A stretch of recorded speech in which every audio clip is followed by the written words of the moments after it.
Добра вест! Спасен ли си вече и имаш ли вечен живот? Да, ти се нуждаеш от спасение и си точният човек, който трябва да чуе това послание. Истината е, че краят на човешкия живот води само до две места. Вечно осъждение в огъня на ада или вечен живот и спасение с Бога. Къде ще прекараш вечността, зависи от твоето лично решение.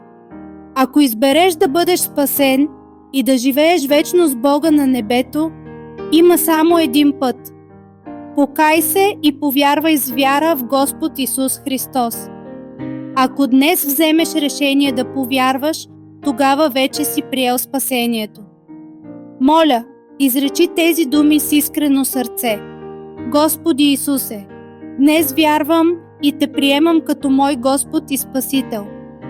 Влеза в сърцето ми и ме води по Твоя път. Амин. Ако си го казал, а искрено и с вяра, тогава днес ти прие спасението и Небесният Отец те посреща с радост. Това означава, че Твоето име вече е записано в книгата на живота в небето.